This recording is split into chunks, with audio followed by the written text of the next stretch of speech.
Welcome to the Modern Mystics podcast. I'm your host, Alana Kaivalya, and it is my great honor and pleasure during this podcast to bring Kait Singley of Living Eros to the podcast to talk more about why working more deeply with our sexual embodiment, sexual practices is so important for us as spiritual leaders and practitioners, and why it's actually really important during this time. We have some really interesting topics to discuss today on the podcast, and I can't wait to dive in. Kait, thank you so much for being here.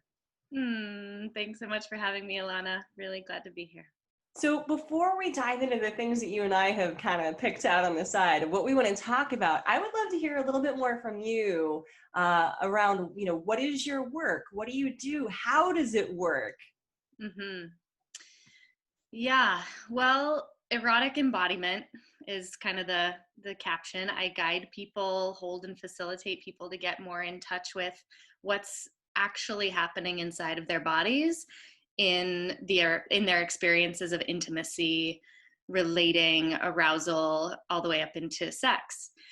And there's a lot of different theories, philosophies, modalities for teaching people how to have more fulfilling relationships and lives. But the heart of where I go with people is that the present moment, what you're experiencing in yourself, and letting the emergent intelligence guide, because we all come with a whole lifetime of what has brought us to experience things the way that we do, and that's relevant. Connection is contextual. Our experiences are contextual. So really honoring all of that and making room for what's true for each person. So as far as how it works, it's really unique. Each session that I do, I work mostly one-on-one with people. And it's kind of a coaching, education, embodiment guidance, and in non-COVID times includes body work. And each session is really unique. I kind of consider each session a ceremony where we're bringing all of what comes with a person into the room and making room for what needs to move. Absolutely. So I've had the great pleasure of knowing you for a long time, and understanding the way that you work is so deeply spiritual and connective, as you say. And one of the things I'd like to make a statement, and I'm sure that you'll agree with it, but we as humans are deeply sexual beings. Would you agree with that? Amen. Hallelujah. Yeah. And I think that there's a lot of stigma around that. There can be a lot of shame and guilt around that. And I think there's a lot of repression around that as well. And so even us as spiritual practitioners, because that is primarily who listens to the podcast, we may not realize how incredibly important it is for us to pull off the covers, so to speak, of our sexual selves, to look at that as a part of our spiritual healing, our spiritual awakening. We may not recognize why erotic embodiment is actually such an important function for our spiritual practice and progress. Is that something you could speak to it for us a little bit? Yeah. I've been a spiritual seeker all my life. And I've always kind of had that question in mind of what's the core, like kind of seeking the heart of how do we get at the root of connection with the divine, of source of power for ourselves, of what real healing looks like, and how we access that. And if I'm using the body as a map, which I do, if we go to our literal root, this is our pelvis and our source of literally our lives, our bodies. We are created in the womb and birthed through the vulva, or cesarean, also. But this is our very literal biological origin point. Right. And it always kind of baffles me when sex is left out of spirituality, because it's intrinsic to the wholeness of who we are. Yeah, absolutely. I think that that's really the key, that it is intrinsic to the wholeness of who we are. And one of the things I think that you keep highlighting that is so important for us just as human beings, but definitely as spiritual practitioners and modern mystics, is this idea of embodiment. We work so hard to embody our experiences, to really feel what is happening inside of us. And one of the things that I say all the time, in particular when I'm teaching about the chakra system, is that the body can only express the truth that it carries inside. So we have messages from the body. We have communication from the body.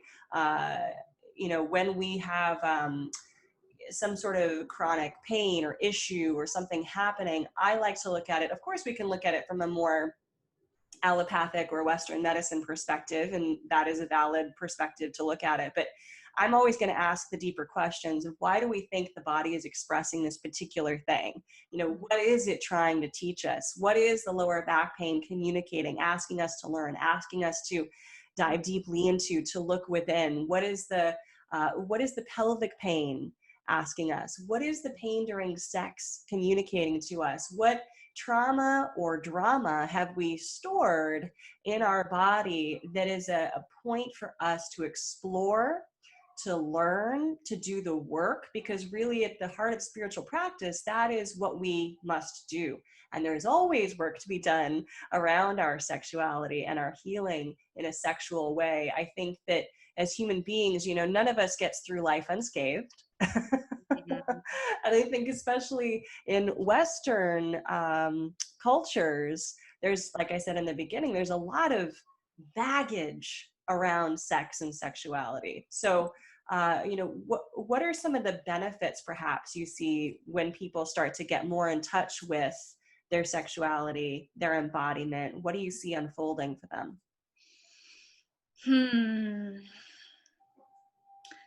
Well, yeah, I really appreciate that you do bring that lens of what does the body have to speak to teach us. Um, because I see people who are plagued, oftentimes unconsciously Yeah, by things that the body is trying to express. And for better or worse, the body doesn't stop speaking until we listen. absolutely. And Amen to so, that. yeah, yeah, and there's always um, some grief sometimes when people recognize, like, wow, I've let myself go this many years Mm-hmm. denying this part of myself or living with this chronic Yeah. situation, or even just psychologically, emotionally, mentally, the limits we place on ourselves when, for often really good reasons, we've clamped down our sexuality. Yeah. Um, and, part of how I work, I want to say, is the foundation has to be safety. We have to feel safe in our bodies to even begin to open such vulnerable territory, because not only do we not come out unscathed, like, we're living in, I think, a chronically traumatizing world. And Especially if you're living in 2020. yes. Yeah, especially amplified right now, and specifically around sexuality. And specifically in female bodied sexuality, there's just the mountains of repression that are laid upon us, not only in our own imprinting, but gosh, we can talk culturally, ancestrally. That is all what we're coming in with. So the burden that there is to burn through and to be with in a compassionate, curious way. Anyway, addressing that, starting to make room for that, really can open. It's hard to describe, like, what are the benefits. We could get kind of specific in the linear, but it's so non-linear. But just Sure. imagine opening that life force that is creation Right. through your own body and into your life.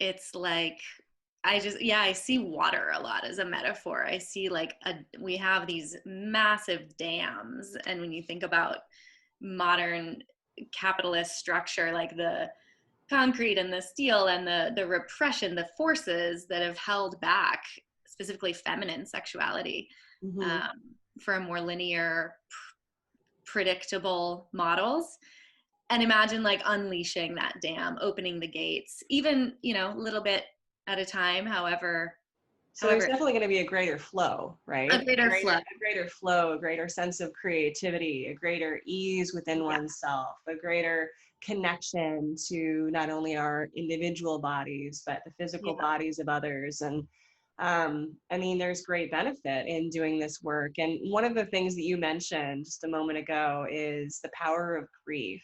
Mm. I'd like to hang out with that a little bit because, you know, this is 2020 when you and I are talking, and 2020 has been an extraordinary year in many ways. But one of the things I think that all of us as individuals, whether it be because we've been deeply affected by the pandemic, whether it be because we are deeply affected by the social justice issues, whether it be because we are struggling with, you know, the financial challenges that come with the pandemic, or Mm-hmm. I mean, there is going to be grief occurring in times of trauma, Yeah. whether they be major traumas, minor traumas, personal traumas, collective traumas.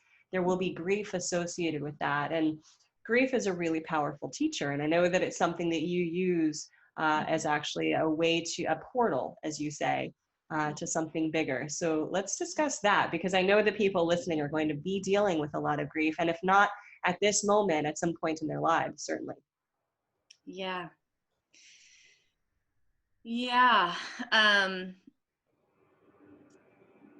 just in recognizing what people are impacted by. And as you say, in moments of trauma, there will be grief, but also in moments of trauma, it's not generally safe to grieve. There's, Mm, again, I come back to like why people have repressed. And I really honor when people are going through something in the moment and you're in that survival response. That's not when you're going to have the space to grieve. Like right. That's a there's a great point. still honorable, like valid, again, like biologically supported reason to be in fight and flight mode. Yeah. And it's again when we can come to safety to grieve. And so that's why something like the work that I do, or having a trusted friend or companion, like grief isn't meant to be done alone. And these times that we're living in are not meant to be done alone. And so there's, you know, I really recommend finding, you know, what structures of support people can find and need to feel safe enough to grieve. And, you know, if that's unfamiliar to you, you can even just in the moments of overwhelm, of holy moly, all this stuff coming down, you know, day by day, even the first 10 minutes of turning on the news, if you feel that anxiety or overwhelm, that can easily just set you on the course of feeling that way for the whole rest of the day. Yeah. But at any point along that ride that you're kind of getting taken on by external things, or even how it is arising inside, you can always pause and ask yourself, like, just check in and name it. Like, this is what's happening. Like, here's the facts of the status. This is how I feel about it. And this is what I want right now. So, like, how I feel about it might take a while. That could be a whole practice in itself, is just Right. taking To that kind time of tease out what feelings are actually coming and what the root is that's actually going on. Yeah, I can see that. Yeah. And when I say feel, I mean emotional, but also breaking it down to the sensations in the body. Right. Like I feel a tightness in my chest, or I feel a big like weight, heaviness in my gut, or Yeah. feel like my body is shaking. Those are all communications from the body. Exactly. Exactly. And those communications, then you can be with them in like I call the wise adult consciousness self, be with them and ask, what do you need right now? Mm. And again, this is where you'll want to know, like, what's the container for that? Do I have 10 minutes where I can, or 5 minutes even, where I can give myself permission to feel and listen for what's the impulse, what's needed? Because the animal body in those, yeah, if it's like a shaking in the body, it might just really need to shake, and literally like letting your whole body wriggle it out and then see how that feels. You can also be a moment to bring in more intentional tools, which we can get to, but I love this hanging out with like, what is it when we just allow the grief or allow those deep, hard feelings Yeah. that really society hasn't given us a lot of encouragement or permission for. But it's such a presence when we can allow it. Or, you know, I have to say for myself, my big apprenticeship with grief was when something happened in my world that it just took me. Right. You know, like I didn't have a choice. It just, such a stripped, raw, naked, face on the floor, like devastation in such a way that I honestly got to know the divine in a whole new way that I'm Yeah, so let's grateful dive for. into that a little bit if you don't mind, because you know, one of the things that I mean, my mental connections around what you're talking about, actually, I kept just having the image and the thought of Pluto, astrologically speaking. And Pluto is the god of death, the god of deep transformation and rebirth. But Pluto is also very sexual. And Mm-hmm. there's a lot of influence sexually with Pluto, and the processing of that transformation and the processing of any kind of deep death experience, whether it be a little part of us dying or a whole part of us dying. There's a deeply embedded sexuality in that mythology when it comes to Pluto as an astrological figure. So, how do you find these things tying into each other? Because we have a lot of that one side of Pluto right now in 2020 with the Yeah. death, the grief, the loss, the dying.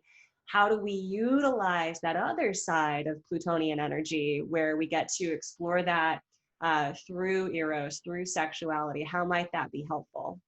Mm, yes. I love bringing in the archetypes and also like directly into the personal experience. Yeah. So yeah, I see this connection really strongly between grief and eros, death and sex. Mm-hmm. And it's harder to talk about than just to feel.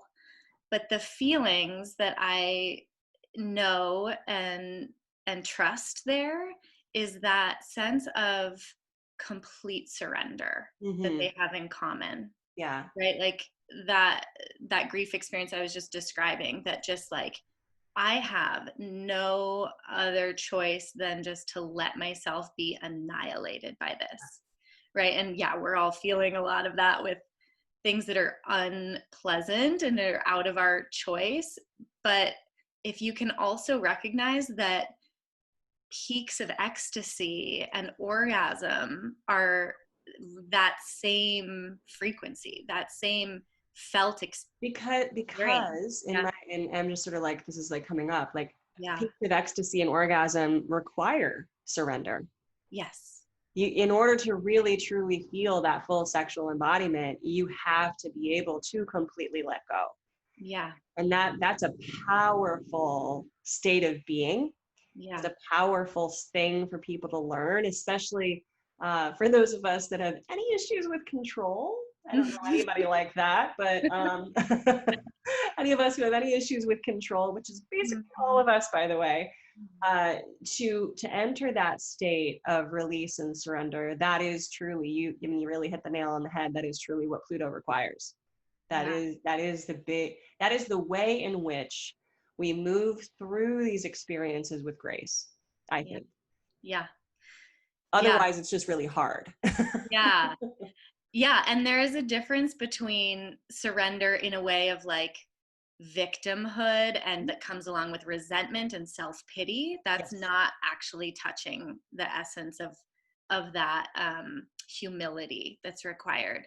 That right. actually also opens up the pleasure and the fulfillment of being so empty. How would you describe or discern the difference for someone who might not know or is interested in doing this kind of work between, like, how do you know when you're surrendering the quote right way? How do you know when you're, I always describe the quality of surrender and spiritual practice as the same type of surrender that is required to float on your back in a pool. Beautiful. Right? You have to, if you struggle or if you fight it, you're going to sink. If you try to sit up, you're going to sink. You know, you have to provide a little bit of structure.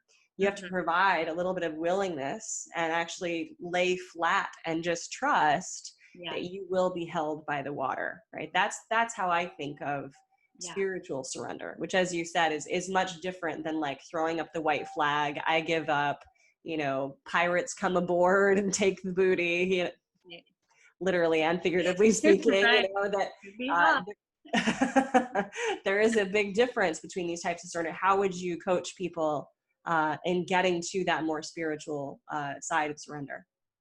Yeah.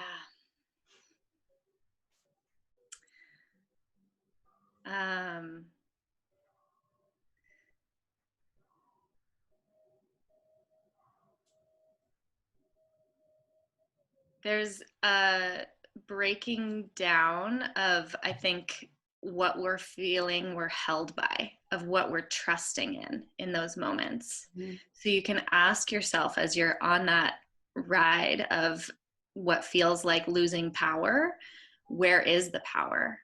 What am I leaning, you know, if I'm leaning back into something beyond me and hoping that it catches me, what is that I know ultimately is always going to catch me? And one of the things when I go into that much spaciousness with it, like, what do I actually trust? And one thing I know I trust is the cycles of death and birth and growth, full life, senescence into death again. Like, we look at our spiritual growth practices, we look at the natural world. This is where we come back around to the natural world being a teacher for us in these times. And that is how life operates, on at least on this planet and everywhere I look around. So can I actually trust in letting go of my ego enough, or the things that I'm attached to right now as they're getting stripped away? And same in a sexual experience, an erotic experience. Can I let go of my preconceptions about what it's supposed to look like or present as, or how I'm supposed to be feeling, and just like more and more into like something greater has got me and I'm gonna go with it. That's really lovely. I mean, how might we utilize our connection with the natural world and, as you might say, our wildness to gracefully move through what is occurring for us right now? I mean, any way that you have to connect with those cycles is such a helper, even if it's looking at the sun, you know, getting to greet the sun. It's one of my practices, is greeting the sun every day. And, you know, or a silent meditation outdoors where you can actually place yourself in time and space and recognize that these cycles are also happening with the time of throughout the day, the time throughout the year, right? Our seasons demonstrate this. And so placing ourselves in relationship to that. Let yourself feel the cold of the autumn and the winter coming. Get your senses in tuned with that. And even just, I mean, out in California, we've got the smoke covering the sun every morning, but putting myself in relationship with that. Not like anywhere that I can strip away the protections, the barriers that our modern world has put between us and the natural world. Standing barefoot on the earth, right? Like just feeling the connection, feeling the relationship with. It's a very visceral and physical way to be embodied. Yeah. I mean, I know for myself, I made a priority a long time ago to always live somewhere where I could be naked outdoors. And May that now be everyone's new priority. I don't know how possible that is for just anyone. Right now it's for me just my balcony. Yeah. But to just feel the air on our skin, to Yeah. just be a part of, the way we came into the world, naked as the day we were born, they say, to That's get to just feel our animal body, or in whatever way that connects to you. Another way, honestly, that could match with anyone's lifestyle is we're all eating at least a few times a day. yeah.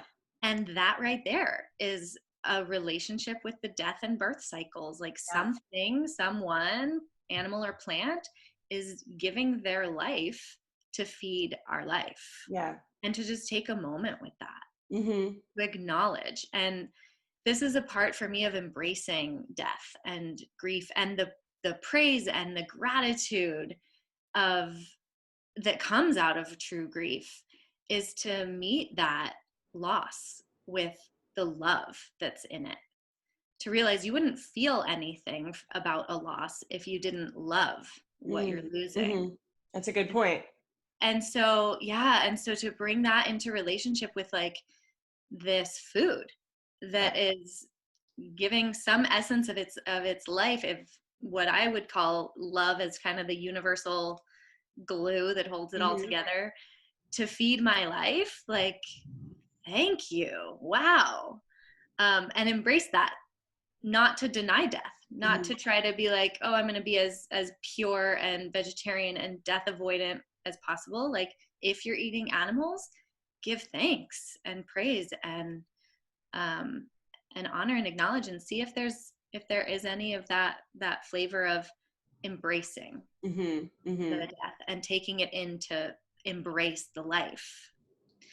Well, and finding power in our sexuality helps us to do that too. Definitely. Yeah. And then as you were saying, kind of, we're being influenced by all of these external forces. How do we bring a more of an intentional practice to it? Like, Yeah. what better than to recognize surrender is inevitable?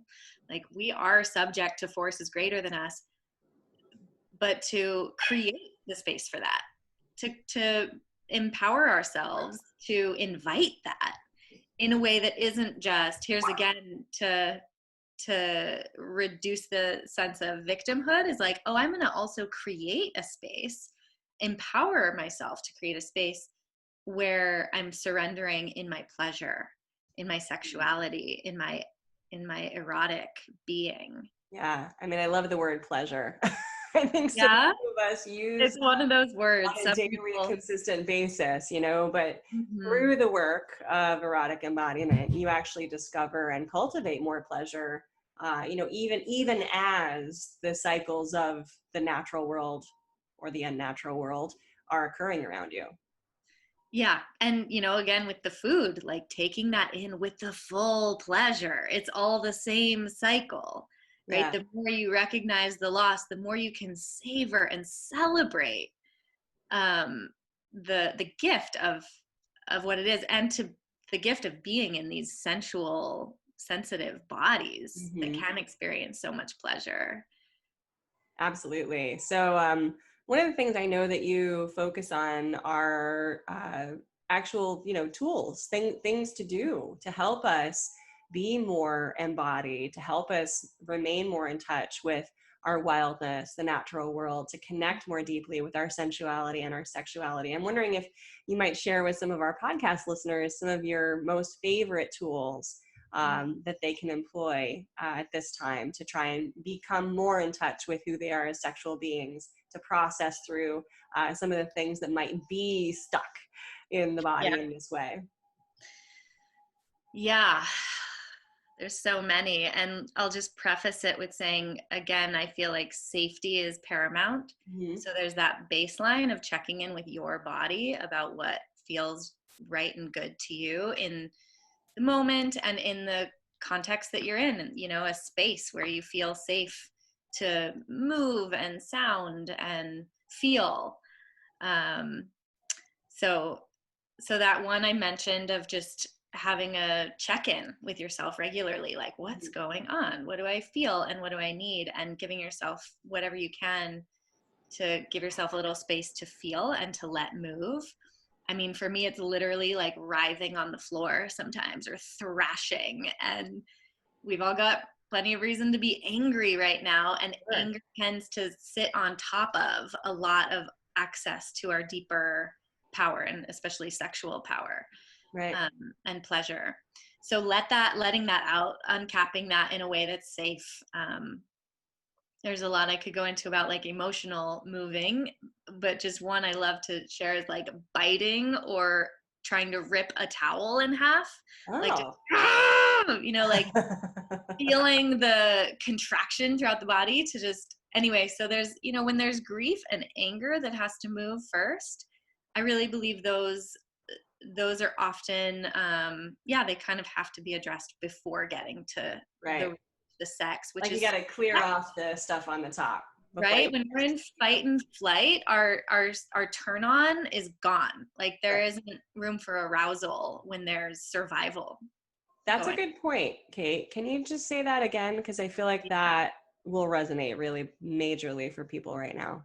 Yeah, when we're in the sympathetic nervous system response in fight flight, when we're in survival mode, which is pretty chronic for a lot of us right now, our turn on is going to disappear. Our arousal isn't accessible. Mammals are not going to reproduce when they're trying to run from the burning forest. And the forest is burning. And the forest is quite literally burning. Yeah. So in those moments, one of my favorite practices is to just down regulate your nervous system with a simple breath.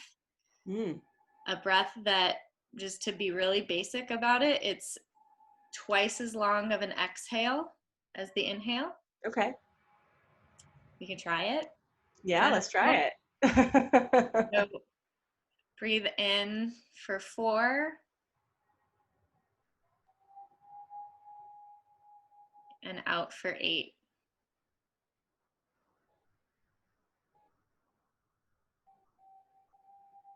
Breathe in and out. And you can really put your attention on the exhale.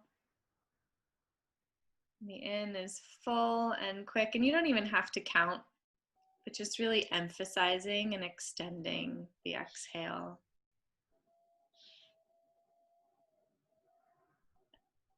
And to add on that, so that's always something that you can just kind of settle yourself with.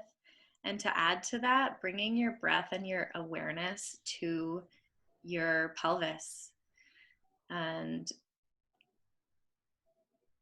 I guess I don't need to speak specifically to female bodies, because any body can just, if we have spiritual practices or embodiment practices that are leaving out the genitals, just bring them in. Be sure to include, if you're doing a heart meditation and holding and connecting, like see what it is to also bring your hands to your genitals. Bring your attention and your breath. You can imagine breathing light into the genitals. And also, I really like encouraging people to come up with what they want to call their genitals, a name that feels endearing and beautiful, or even just accurate. I won't go into my soapbox about all that, but just get curious. Like, what are you referring to this part of your body as? And how do you want to regard it? And how would it be to invite it lovingly into your awareness? And if you're breathing into your pelvis and genitals, you can also try bringing a little contraction, release. And that's something I'll do throughout the day, is just like feel my ground, feel my root, flex my perineum or my vaginal muscles, the whole area. There's a lot we could get into about isolating, contracting different muscles, but just whatever works for you. If you can bring a little awareness and contract and release, can contract on the inhale and release on the exhale. And even there is that connection to the cycles with the natural world. The whole natural world is breathing, inhaling and exhaling, contracting and releasing, birthing and dying.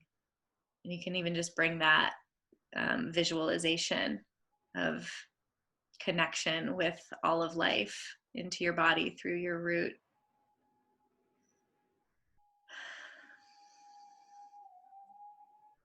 Like all the time. All day. All day. All day, because why not? Because we're probably not doing enough of it. And Yeah. because, anytime we ignore or repress a part of our body, it's a Yeah. symbol that we're ignoring or repressing something else out in the world. Yeah. And really, I think one of the biggest things we do, one of the biggest works we have as spiritual leaders, as spiritual practitioners, is integration. Mm-hmm. That's on every level, right? That is the literal definition of yoga, to bring things together. Mm. And you can't do that if you're ignoring or repressing a huge part of who you are. So, Kait, I just want to say thank you and honor you for the work that you do and helping us to bring more awareness to the parts that maybe others are a little bit shy of looking at, but we don't want to shy away from things. We want to always have that integration and awareness. And as you say, embodiment. So, Kait, thank you so much for this lesson and discussion today. I really appreciate it. Yeah, I'll say one more thing if Yeah. I can, is if you're curious about it, just put eros on your altar. Oh, that's a great idea. Consider, like, what is it, to just bring it into your curiosity and Yeah. your wondering and your prayer, your practice, your imagination. Just put something that represents your vulva or your lingam, yoni, whatever body parts you're identifying with and how you're identifying them, or the flavor of sensuality or of pleasure. Yeah. Make it sacred, For is its what you're own saying. sake. Make it sacred and bring it to your intention. Just Yeah. bring it in and see how it arises in your life. The same with bringing your attention to this part of your body throughout the day. Just I love invite that. it in. Invite it in and see what happens. That's perfect. That's so good. I love that. So, Kait, where can people find you? Where can they do more of this work with you? How do they learn more about you? Yeah, I'm, as I said, mostly doing one-on-one sessions, dreaming into some group work for this winter, but I am on livingeros.com, also on the social media things at that name as well. So Living Eros everywhere. Instagram, Facebook, and my website, yeah. Awesome. I definitely encourage all of my listeners to look more deeply into this work and into this work with you. It's such a huge part of who we are as human beings. And, I think doing this work will simply bring us towards more freedom, more embodiment, more joy, more pleasure, as you would say. Mm-hmm. Mm-hmm. Thanks for being a part of the podcast today, Kait. I so appreciate it. Yeah, thank you so much, Alana. Really great to be with you.